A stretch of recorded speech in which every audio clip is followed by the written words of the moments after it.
So I'm in my kitchen and I'm standing here and my Lazy Susan's open with my 5 pound pop thing of chocolate. Yes. And I'm sitting here and I'm thinking of, oh wow, there's the shadow of Peter Pan.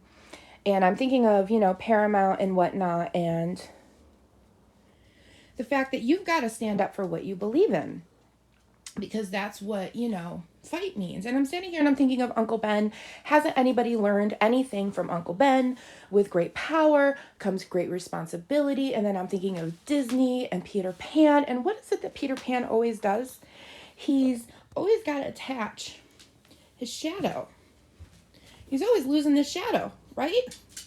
Always losing his shadow. But when you're doing what's right, when you're doing what's right, when you're sticking up for the little guy, you walk in your shadow, I was thinking. And I was like, yeah, because Peter Pan, Disney, they might walk in their shadow, but that shadow, yes, this is mine, so I can do this. But that shadow always stuck to the bottom of their feet. And why? Because people, we're always walking in our shadow.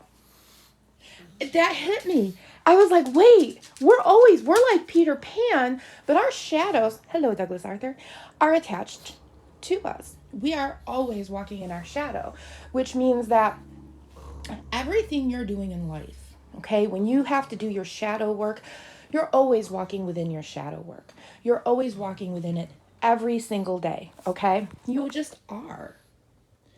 Everything that has hurt you, everything that has healed you, everything that has affected you within your life is your shadow. And you walk within that shadow every day. Yep, see, he looks right down. You walk within that shadow every single day. And what happens when you walk in your shadow? You live in yourself. So you have to make the decision when you're walking in your shadow. How are you going to work on your shadow? And how beneficial is it? Are you going to let the shadow just walk right up to you and go, hey, let's be friends? Oh, I should pick that up. That definitely, thank you, sir. That definitely needs to be picked up.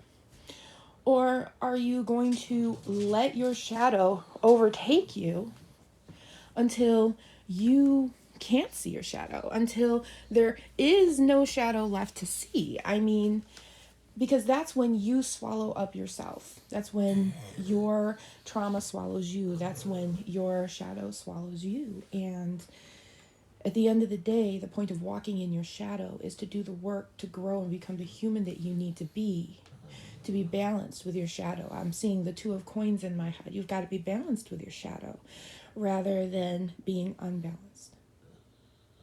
So if you can be balanced with your shadow, then you know that when you're walking and you're doing, you always know how to logically and constructively think of what the right thing is to do, because you're working on yourself. You're working on your shadow. You know that you are a fallible human being, but you are enough. You are not perfect. It's like I often say to people, yes, I'm very clairvoyant. I am ridiculously clairvoyant. But at the end of the day, I'm also a fallible human being. I make mistakes. Not everything I say, exactly. Some things I say, they may not come true because you made the choice to change something. You made the choice to change something within your shadow to work on. And now what I said isn't going to happen because you made that choice to change. And remember, that change can be a good change. That change can be a bad change. You know what I mean? So we can make the choice to not keep this on the edge. We can push it back so it doesn't fall. But if we make the choice to always keep it on the edge and it falls, we haven't learned anything.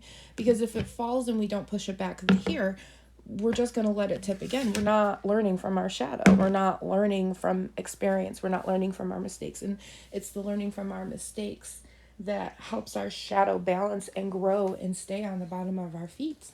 It's what Peter Pan lacks, because Peter Pan won't grow because he eternally would like to be a child instead of growing and experiencing the human experience.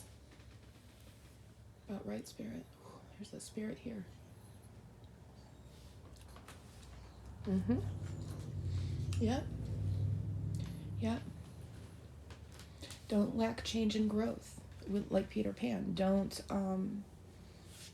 that's why Peter Pan loses his shadow. He loses his shadow because his shadow knows that Peter Pan is not a kind person, and Peter Pan will never be in balance with Peter Pan. you know?